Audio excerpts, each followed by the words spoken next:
Hi friends, welcome back to our channel. நம்ம சேனலை subscribe பண்ணாதவங்க சப்ஸ்கிரைப் பண்ணிக்கோங்க. மறக்காமல் லைக் பண்ணி சப்போர்ட் பண்ணுங்கள். நாளைக்கான எபிசோடில் என்ன நடக்குது பார்த்தீங்கன்னா, தீபா ரவுடிங்கிட்ட இருந்து தப்பிச்சு ஆட்டோ ஏறி மண்டபத்துக்கு வந்துட்டு இருப்பாங்க. இங்கே அபிராமி கிட்ட 2 ஹஸ்பண்ட் அண்ட் ஒய்ஃப் போயிட்டு, நாங்கள் ஒரு முக்கியமான வேலையை வெளியே போகிறோம், நீங்கள் பொண்ணு மாப்பிள்ளையை வர சொன்னீங்கன்னா அவங்களுக்கு கிஃப்ட் கொடுத்துட்டு கிளம்பிடுவோம் அப்படின்னு சொல்லுவாங்க.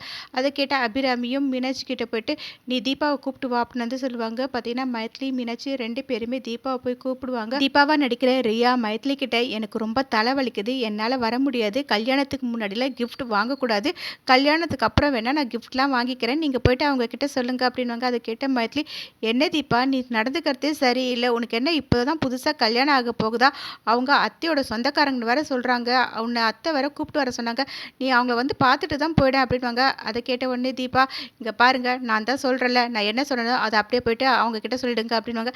அதை கேட்ட மைத்லி, சொன்னதை நான் அப்படியே அவங்க கிட்ட சொல்லிடுறேன்னு சொல்லிட்டு 2 பேருமே வெளியே வருவாங்க. என்ன இந்த தீபா நடந்துக்கிறது கொஞ்சம் கூட சரியே இல்லை, அவள் இந்த மாதிரிலாம் பேசக்கூடிய ஆளே கிடையாது, ஆனால் ஏன் இந்த மாதிரிலாம் நடந்துக்கிறான்னு தெரியவே இல்லைன்னு சொல்லுவாங்க. அதை கேட்ட மீனாட்சியும், அவள் என்னை அரைஞ்சதுலேருந்து எனக்கு மனசே விட்டு போயிடுச்சு, அதனால தான் நான் எதுவுமே பேசலைன்னு சொல்லிட்டு இருப்பாங்க. உடனே மைத்லி, வா அவள் சொன்னதை நம்ம போய் அப்படியே அவங்க கிட்ட சொல்லிடலான்னு சொல்லிட்டு நேராக அபிராமி கிட்ட போயிட்டு, அவள் கிஃப்ட்லாம் கல்யாணத்துக்கு முன்னாடி வாங்க மாட்டேன்னு சொல்லிட்டாமா அப்படின்வாங்க. அதை கேட்ட அபிராமி என்ன பண்ணுறதுன்னு தெரியாமல் முடிச்சுட்டு இருக்கும்போது, இங்கே ஆனந்த் பார்த்தீங்கன்னா கார்த்திகை கூப்பிட்டு வருவாங்க. என்னம்மா எதுக்காக வர சொன்னீங்க அப்படின்வாங்க. இல்லைப்பா, இவங்க நம்ம சொந்தக்காரங்க, கல்யாணத்துக்கு முன்னாடி அவங்க வெளியே கிளம்பணும் அவசரமாக சொல்லிட்டு கிளம்ப போகிறாங்க, கிஃப்ட் கொடுக்கணும்னு சொன்னாங்க பொண்ணு மாப்பிள்ளையை பார்த்து அப்படின்வாங்க. அதை கேட்ட கார்த்திக்கும் சரின்னு சொல்லுவாங்க. அவங்களும் பார்த்தீங்கன்னா கார்த்திக் கிட்ட கிஃப்ட் கொடுப்பாங்க. கார்த்திக் பார்த்துக்கோங்கம்மான்னு சொல்லிட்டு அங்கேருந்து கிளம்பி போயிடுவாங்க. அவங்களும் பார்த்தீங்கன்னா சரி நாங்கள் கிளம்புறோன்னு சொல்லிட்டு அங்கேருந்து கிளம்பி போயிடுவாங்க. நெக்ஸ்ட் சீனில் பார்த்தீங்கன்னா இங்கே அருணாச்சலம் அருண் கிட்ட எல்லாத்தையும் ரெடி பண்ணியாச்சா, அந்த கேட்ரிங்க்கு எல்லாமே ரெடி பண்ணி வச்சுட்டிங்களா, எல்லாமே ஓகேவா இருக்கா அப்படின்னு கேட்பாங்க. அதை கேட்ட ஐஸ்வர்யா, நீங்கள் எதை பற்றியுமே கவலைப்படாதீங்க மாமா, நீங்கள் போயிட்டு ஆசீர்வாதம் மட்டும் பண்ணுங்கள், மற்ற எல்லாமே பக்காவாக ரெடி ஆகிடும் அப்படின்னு வந்து சொல்லிட்டு இருப்பாங்க. இங்கே அபிராமியோட ஃப்ரெண்டு அம்பிகா பார்த்தீங்கன்னா கல்யாணத்துக்கு வருவாங்க. அபிராமி கிட்ட போயிட்டு, பொண்ணு மாப்பிள்ளைக்கு நான் கிஃப்ட் வாங்கிட்டு வந்திருக்கேன், அதனால தான் வரத்துக்கு கொஞ்சம் நேரம் ஆயிடுச்சு அப்படின்வாங்க. அதை கேட்டால் அபிராமி, சரி சரி அதெல்லாம் ஒன்றும் பிரச்சனை இல்லை, சரி வாங்க நம்ம போய் தீபா பார்க்கலாம் அப்படின்னு வந்து கூப்பிடுவாங்க. அதுக்கு அம்பிகா, கல்யாணம் முடிஞ்ச உடனே நம்ம டாக்டர் பிரியா ஃப்ரெண்டை போய் பார்க்கணும், அது ஞாபகம் இருக்குல்ல, அவளோட ஹாஸ்பிட்டலுக்கே நம்ம போகணும் அப்படின்வாங்க. அதை கேட்ட உடனே, அதெல்லாம் எனக்கு தெரியும், நம்ம போய்க்கலாம், அவள் விட்டுருவாளா, எனக்கு எல்லாமே ஞாபகம் இருக்குது, நீங்கள் தீபாவை பார்க்கலான்னு சொல்லிட்டு பார்த்தீங்கன்னா நேராக தீபாவோட ரூமுக்கு கூப்பிட்டு போவாங்க.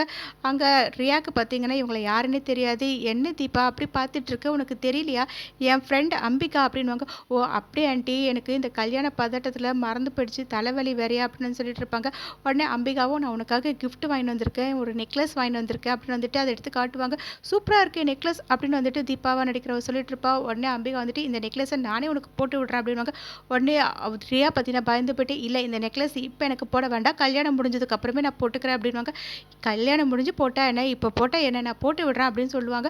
உடனே ரியா மனசுக்குள்ளேயே, ஐயோ இவங்க மட்டும் போட்டு விட்டால் அந்த மாஸ்க் ஒட்டி இருக்கிறத பார்த்துருவாங்களே, என்ன பண்ணுறதுன்னு யோசிச்சுட்டே இருக்கும்போது, என்ன யோசிச்சுட்டே இருக்கவா நான் போடுறேன் அப்படின்னு அம்பிகா பார்த்தீங்கன்னா கழுத்தில் நெக்லஸ் போட்டுட்டு, என்ன உன் முதுகில் ஒரு மாதிரி திட்டு திட்டா இருக்கே அப்படின்வாங்க. உடனே ரியா பார்த்தீங்கன்னா, அது ஒன்றும் இல்லை மேக்கப் அப்படின்வாங்க. என்ன மேக்கப் ஆர்டிஸ்ட் இப்படி போட்டு விட்டுருக்காங்க, அவங்களே இங்கே வந்து போட்டாங்களே, இல்லை நீ வந்து பார்லருக்கு போனியா அப்படின்னு வந்து கேட்பாங்க. அது ஒன்றும் இல்லை ஆண்டி, எனக்கு கொஞ்சம் ஸ்வெட் ஆனதுனால அந்த மாதிரி தெரியுது, திட்டு திட்டா அப்படின்னு சொல்லுவாங்க. அதை கேட்ட அம்பிகா, என்ன ஏசி ரூமில் போயிட்டு உனக்கு வேர்த்து போயிடுச்சு சொல்கிறியா, ஒன்றும் புரியவே இல்லை அப்படின்னு வந்து யோசிச்சுட்டு இருப்பாங்க. அப்போ அபிராமி வந்துட்டு, சரி நான் போகிறேன்னு சொல்லிட்டு பார்த்தீங்கன்னா அங்கேருந்து கிளம்பி போயிடுவாங்க. அம்பிகா வெளியே வந்துட்டு, என்ன இவ பேசுறது எதுவுமே சரியே இல்லைன்னு அப்படின்னு யோசிச்சுட்டே இருப்பாங்க. அப்போ அந்த இடத்துக்கு பார்த்தீங்கன்னா மீனாட்சி போவாங்க. என்ன யோசிச்சுட்டு இருக்கீங்க அப்படின்னு வந்து கேட்கும்போது, இல்லை நான் தீபாவுக்கு நெக்லஸ் போட்டு விட்டேன்னா முதுகெல்லாம் திட்டு திட்டாக இருந்தது, அதை கேட்டால் சரியான பதில் சொல்லலை அப்படின்வாங்க.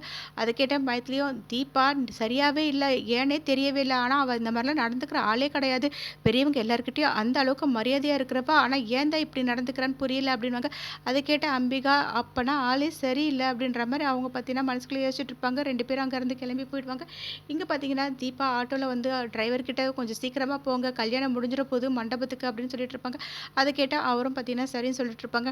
நெக்ஸ்ட் சீனில் பார்த்தீங்கன்னா ஒரு பாட்டி வந்து அபிராமி கிட்ட, ஃபஸ்ட்டு நடந்த கல்யாணத்துக்கு என்னால் வர முடியாமல் போயிடுச்சு, ஆனால் இந்த கல்யாணத்துக்கு வந்துட்டு உனக்கு பெரிய மனசுமா அப்படின்னு சொல்லிட்டு இருப்பாங்க.